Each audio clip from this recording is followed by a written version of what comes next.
तो हमारा गाइस कौन सा एक्सेप्शन था जो हमें डिड यू फील इट वाले उसमें था ऐप में, network on main thread exception, right. Hopefully सबके यहाँ तक बिल्कुल सही हो गया हो गाइस। कोई जो इंपोर्ट है उसमें किसको ऐप को इंपोर्ट करने में कोई एरर ना आई हो, जिसके थीम्स में एरर आई हो, सिंपल क्या कर सकता है, थीम्स को डिलीट कर सकता है या फिर कलर्स वाली फाइल में कलर्स रिप्लेस ना करके आप नए वाले कलर्स सिंपल आप उसमें कॉपी कर दो, बिना नए वाले जो पुराने वाले हैं जिनका अपडेटेड वर्जन है उनको, उनके लिए यही सजेशन है वो उस कलर्स को डिलीट ना करें, सिंपल उसे नए वाले कलर्स भी कॉपी पेस्ट कर लें।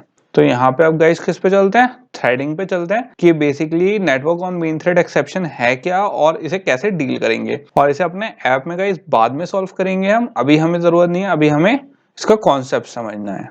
तो गाइस अब हम किसके बारे में बात करेंगे, जो हमारा लास्ट उसमें क्या एरर आ रही थी, network on main thread exception. तो बेसिकली मैंने आपको क्या बताया था, हम थ्रेडिंग के बारे में बात करेंगे कि कैसे हम मल्टीटास्किंग कर सकते हैं अपने ऐप में। बेसिकली जो एरर आई है ये बेसिकली एरर है क्या कि जब हम एक ही उस पे सारा लोड दे रहे हैं किसी एक चीज पे, तो क्या आ रही है, वो एरर जनरेट हो रही है। और वो एरर क्यों जनरेट हो रही है, उसका पीछे का प्रोसेस क्या है, अब वो देख लेते हैं गाइस। तो बेसिकली गाइस यहाँ पे आप ये सोच सकते हो कि जो हमारा थ्रेड था, अगर जो हमारी फंक्शनैलिटी होती है वो अभी तक हमारी कैसे चल रही है कि एक प्रोसेस है कि ऊपर जावा की जो फाइल है एक शुरू हुई, उसके बाद दूसरी लाइन रन हुई, तीसरी, चौथी, पांचवी, और जब तक ऊपर वाला वो प्रोसेस हमारा रन नहीं होगा तब तक नीचे वाला रन नहीं होता है, राइट।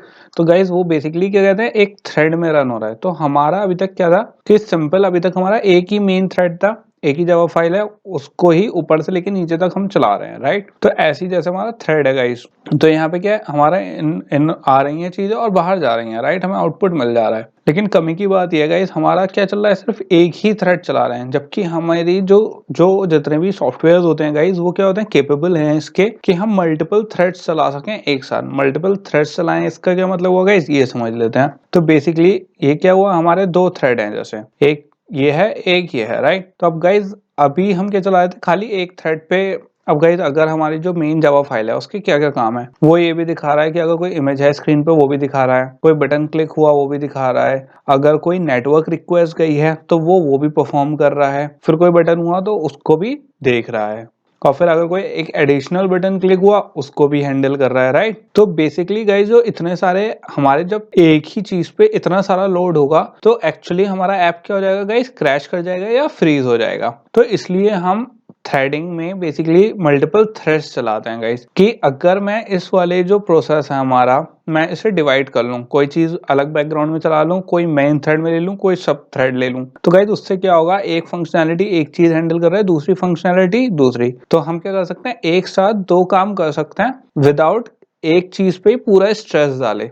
तो गाइस हमारी वो चीज क्या नहीं होगी, फेल नहीं होगी, क्योंकि हमारे जितने भी सॉफ्टवेयर होते हैं या जितने भी ऑपरेटिंग सिस्टम है गाइस, चाहे वो एंड्रॉइड का हो या फिर विंडो हो या कोई भी हो, तो वो किस लिए बना है, मल्टीपल थ्रेडिंग के लिए बना हुआ है। मतलब एक साथ कई प्रोसेस रन हो सकते हैं, ना कि खाली एक प्रोसेस। और इस चीज को आप थोड़ा सा इसका भी एग्जांपल ले सकते हो, अगर आप कहीं मूवी देखने जा रहे हो, राइट, या फिर कहीं स्टेशन पे हो या कहीं पे भी जहाँ पे हम क्यू का यूज करते हैं, अगर वहां पे सिर्फ एक काउंटर है और 50 लोग एकदम से आ गए, तो गाइज आपको वहां से उस चीज के काउंटर को क्लियर करने में बहुत देर लगेगी। बट वही अगर आप जैसे मूवी काउंटर में गए टिकट्स लेने, तो एक काउंटर है मूवी लेने टिकट्स लेने का, तो आपको बहुत देर लगेगी क्योंकि क्यू लंबी हो जाएगी।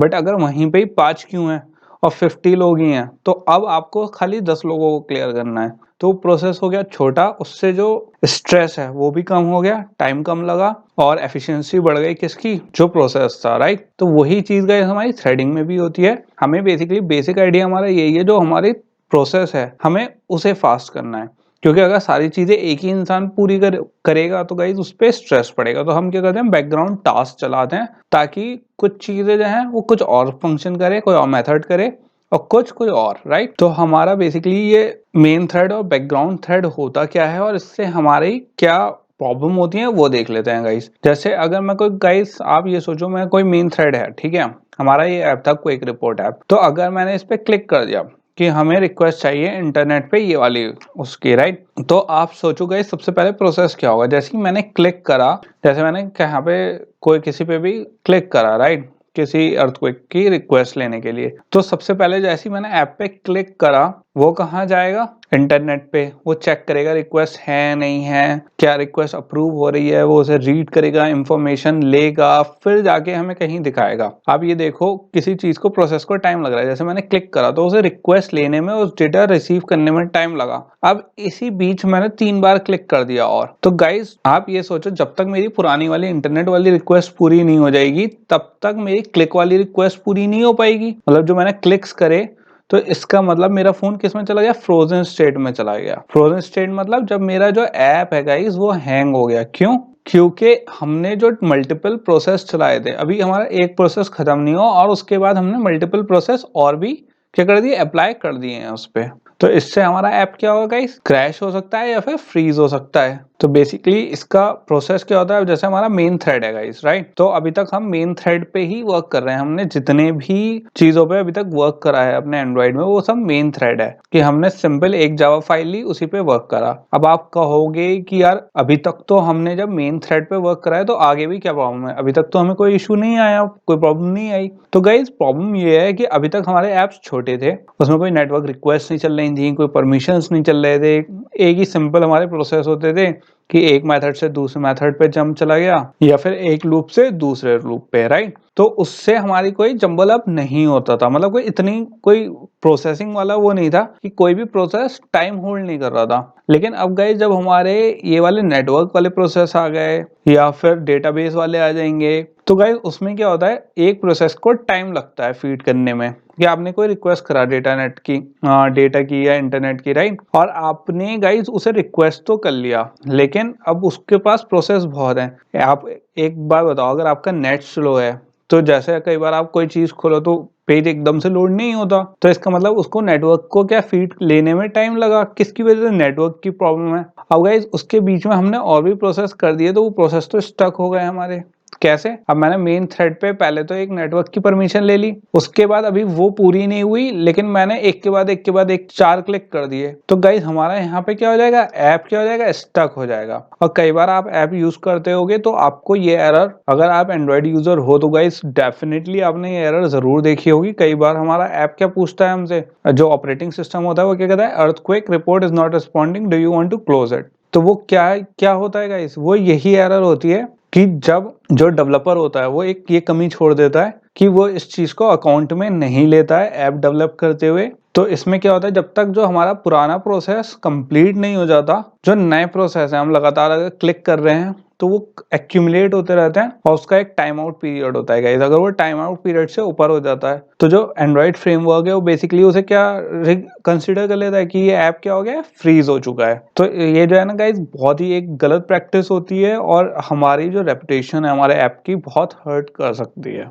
तो गाइज अब क्या देख लेते हैं, हमारा मेन थ्रेड क्या होता है? यही वाला होता है, राइट? जो मेन थ्रेड में हमने सारी चीजें दे रहे हैं अभी तक। अब गाइज ये हमारा क्या होता है? यूआई भी होता है, यूजर इंटरेक्टिव जो प्रोसेस होता है वो भी यही है। अगर गाइज मैं यूजर इंटरेक्टिव प्रोसेस ही, ये क्यों हमारी एरर आई? क्योंकि जो मैंने नेटवर्क की रिक्वेस्ट ली उससे क्या हो गया गाइज, जो हमारा रास्ता था, जो उसका वे था यूआई का, इंटरफेस का, वो ब्लॉक हो गया है। तो हमें इस चीज का थोड़ा सा ऐप डेवलप करते वक्त इस चीज का भी ध्यान रखना पड़ेगा गाइस। थ्रेड्स पे ये थोड़ा सा हमें खुद सोच के करना पड़ेगा कि कौन सा प्रोसेस कितना टाइम ले रहा है और उसे कैसे हमें प्रोसेस करना है गाइस। क्योंकि जैसे अगर नेटवर्क रिक्वेस्ट है और मैंने उसे पहले डाल दी और क्लिक से और फंक्शन यूआई में डाल दिया, अगर मैंने उसे मेन थ्रेड में डाल दिया, तो गाइस हमारी क्या हो जाएगी? सारी फंक्शनैलिटी सीज हो जाएगी और जो हमारी यूआई यूजर इंटरफेस है वो क्या हो जाएगा? ब्लॉक हो जाएगा। तो हमें बेसिकली क्या करना है, जो अपना मेन थ्रेड है गाइस उसे ब्लॉक नहीं करना है। तो इसके लिए हम क्या करते हैं? उसके लिए हम मल्टी थ्रेडिंग यूज करते हैं। अब वो देख लेते हैं कि मल्टी थ्रेडिंग वर्क कैसे करता है गाइस बेसिकली। तो मल्टी थ्रेडिंग कैसे वर्क करता है गाइस कि जो हमारा मेन थ्रेड है हम उसे तो रखते हैं क्लियर, किस रिक्वेस्ट से? उन वाली रिक्वेस्ट से जो टाइम लेने वाली हैं। जैसे मैंने क्लिक करा, इतनी देर में जैसे ही क्लिक करा, अगर गाइस मेरा एक बैकग्राउंड चल रहा है ऑलरेडी कि वो पूरी कर रहा है उस काम को जितनी देर में क्लिक हुआ, तो वो पूरी कैलकुलेशन दे के इतनी देर में मुझे दे भी देगा जब तक मेरा क्लिक पूरा होगा। तो उससे क्या हुआ, एक तो मेरी ब्लॉक नहीं हुआ। अगर मैंने इतनी देर में, अगर मेरे पास रिक्वेस्ट नहीं भी आई और मैंने ऐप पे कहीं और क्लिक कर दिया किसी और रिक्वेस्ट पे, तो वो क्या होगी? यूजर इंटरफेस ब्लॉक नहीं होगा, वो भी हो जाएगी।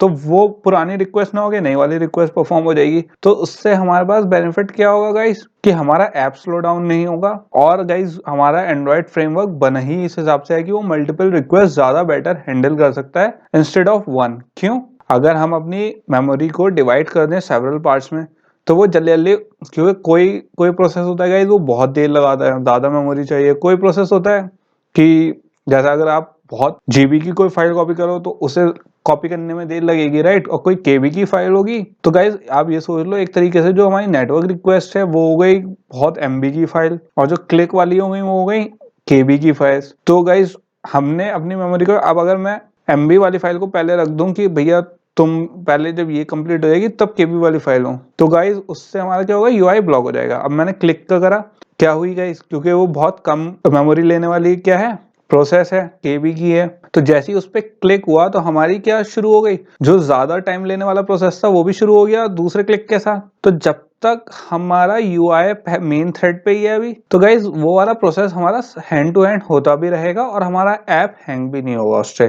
तो हमारा ये बेनिफिट है। और थोड़ा सा बैकग्राउंड थ्रेड में ये भी बेनिफिट रहता है कि हम उसमें क्या कर सकते हैं, ऑडियो प्लेबैक कर सकते हैं। जितनी भी प्रोसेसिंग होती है, कोई नंबरिंग की क्या करनी है, हमें कैलकुलेशन करनी है, वो परफॉर्म कर सकते हैं। नेटवर्किंग रिक्वेस्ट हैंडल कर सकते हैं, राइट। लेकिन अभी हमारे अपना जो ऐप है बेसिकली गाइस, उसमें अभी सिर्फ क्या करना है, हैंडल करना है हमें प्रोसेसिंग, नंबर क्रशिंग नहीं करनी, कोई और प्रोसेसिंग हैवी नहीं करनी। सिंपल हमें हैंडल करना है क्या, थ्रेडिंग में इस वक्त, कि एक बैकग्राउंड में क्या नेटवर्क रिक्वेस्ट चलती रहे और हमारा मेन थ्रेड में क्या चले, खाली जो क्लिक्स चले या फिर और कोई प्रोसेस कर रहे हैं वो चले। जो टाइम लेने वाला प्रोसेस है वो किस में चलेगा, हमारे बैकग्राउंड थ्रेड में गाइस। और इससे क्या होगा गाइस, हमारा जब बैकग्राउंड थ्रेड हमारा चलेगा तो हमारा जो मेन थ्रेड है वो बिल्कुल फास्ट चलेगा और हमारे ऐप में कोई एरर नहीं आएगी। ये थोड़ी सी एडिशनल इंफॉर्मेशन है गाइस, आप इसे पढ़ सकते हो। बेसिकली इसमें थ्रेड्स के बारे में लिखा हुआ है कि थ्रेड कैसे होते हैं, एक टाइम पे मल्टीपल थ्रेड्स क्या होते हैं रन हो जाते हैं, वो एक दूसरे से इंडिपेंडेंट होते हैं। उसमें थ्रेड्स की टाइमिंग भी क्या होती है, फिक्स होती है, वो कितने लंबे चलेंगे वो भी होता है। और गाइस क्या थ्रेड्स क्या जो वैल्यूज होती हैं वेरिएबल की उन्हें भी रिकॉर्ड करता है, और जब तक उसका यूज रहता है तब तक वो वहां पे रहती है।